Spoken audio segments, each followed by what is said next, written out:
नमस्कार, आज आपण तळणीचे 15 ते 20 दिवस टिकणारे मोदक कसे बनवायचे ते बघणार आहोत। तर चला बघूया आपल्याला काय काय साहित्य हवं आहे। तर इथे मी 1 वाटी मैदा घेतलेला आहे, त्यामध्ये 1.5 वाटी बारीक रवा घालून घेणार आहोत। तर मैदा किंवा कणिक तुम्ही दोनपैकी काहीही वापरू शकता। त्यामध्ये छान 2 ते 3 चमचे तेलाचे मोहन घालून घेऊया।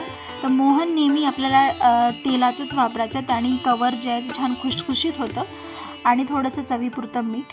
तर हे सर्व छान एकजीव करून घेऊया। तर तुम्ही हे मोहन रवा आणि मैद्यासोबत जेवढं छान असं मिक्स कराल तेवढंच ते कवर मस्त असं खुसखुशीत होतं। आणि आता मळून घेणार आहोत आपण। तर नॉर्मल पाण्यानेच आपल्याला याला मळायचं आहे। आणि मळताना आपण जनरली जो पुरीसाठी पीठ मळतो त्याच्यापेक्षा थोडं कडक असं पीठ मळायचं आहे, कारण तुम्ही जेवढं जास्त छान असं कडक पण सॉफ्ट असं पीठ मळाल तेवढे ते मोदक खुसखुशीत होतात आणि जास्त दिवस टिकण्यास मदत होते। तर फार असं पाणी घालून आपल्याला मळायचं नाही आहे, थोडं थोडं पाणी घालून मळायचं आहे, कारण आपल्याला एकदम असं सॉफ्ट पीठ करून घ्यायचं नाही आहे।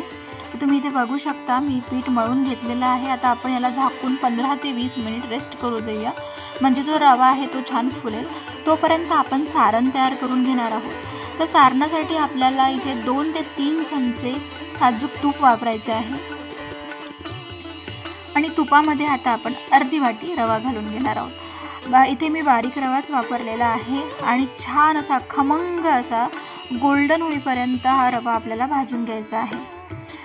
तर हे जे तळणीच्या मोदकाचं जे सारण असतं ना, ते जेवढं तुम्ही ड्राय कराल तेवढं छान असं ते जास्त दिवस टिकतं।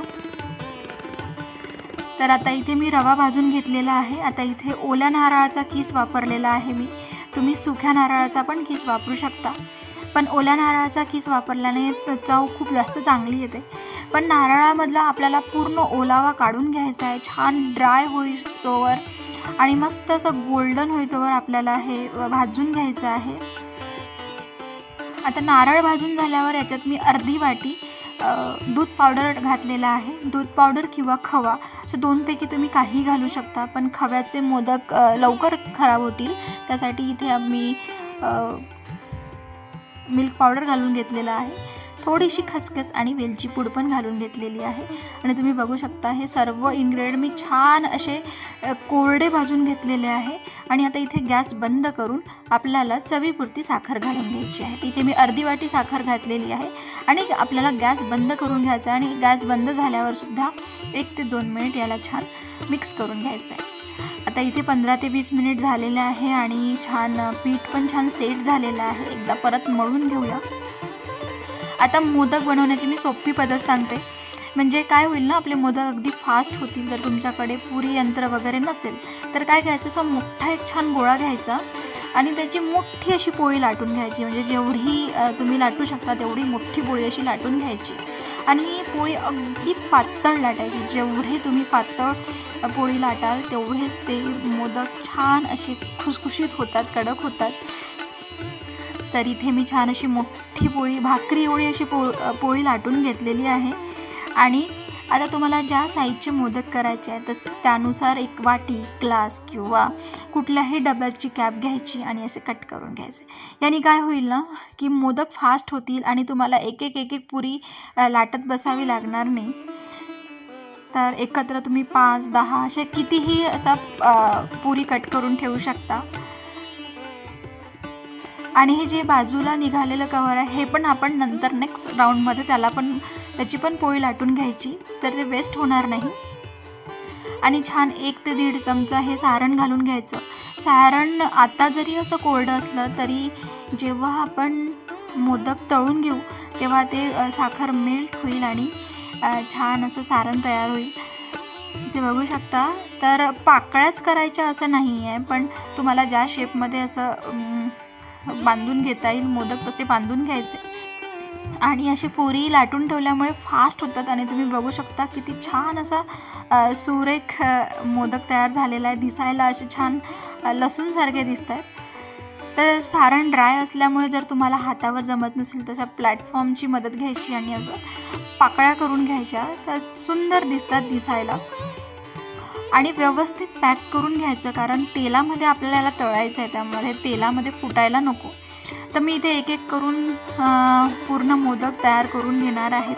तर तोपर्यंत तुम्हाला एक छोटंसं काम करायचं आहे. तुम्ही जर तर्कावे स्नेहाजी चॅनलला अजूनही सबस्क्राईब केलं नसेल तर प्लीज एकदा सबस्क्राईब नक्की करा, कारण खूप सारे असे इंटरेस्टिंग व्हिडिओ आणि एकदम इझी व्हिडिओ मी तुमच्यासाठी घेऊन येणार आहे. आणि इथे बघू शकता मस्त असे आपले मोदक बांधून तयार आहेत. बघा किती सुरेख झाले आहेत ना. आता आपण याला तळून घेऊया. तर मी एका कढईमध्ये तेल गरम करून घेतलेलं आहे. आता एक एक करून आपण ऑइलमध्ये सर्व मोदक घालून घेऊया. आणि मोदक तळताना अगदी मंद आचेवर मोदक तळायचे, पण जे ऑइल आहे पहिले छान हीट करायचं आणि त्यानंतर मग त्याला थोडंसं कमी आचेवर ठेवायचं आणि मग आपले मोदक तळून घ्यायचे. तर तुम्ही बघू शकता एकही मोदक असा तेलामध्ये फुटलेला नाही आहे. व्यवस्थित पॅक केला तर तेलामध्ये मोदक फुटत नाही. आणि छान असे गोल्डन ब्राऊन होईपर्यंत, मस्त असे क्रिस्पी होईपर्यंत याला तळून घ्यायचे आहे. तर इथे मस्त असा कलर आलेला आहे मोदकांना. आणि हे असे या पद्धतीने केलेले मोदक तुम्ही विदाऊट फ्रीज कमीत कमी 15 ते 20 दिवस ठेवू शकता, अजिबात खराब होणार नाही. आणि चला आता आपण इथे काढून घेऊया. बघू शकता मस्त असे मोदक झालेले आणि एकही मोदक तेलात फुटलेला नाही आहे, त्यामुळे तेलही अगदी क्लिअर आहे. ते एक एक करून मी असे पूर्ण मोदक तळून घेणार आहे. आणि इथे आपले हे तळणीचे मोदक तयार आहेत. चला आता चेक करूया की छान खुसखुशीत झाले की नाही आणि आतलं सारण छान साखर मेल्ट झालेली की नाही. तर इथे तुम्ही बघू शकता मस्त असे कडक झाले आणि मी आता छान फोडून पण दाखवते.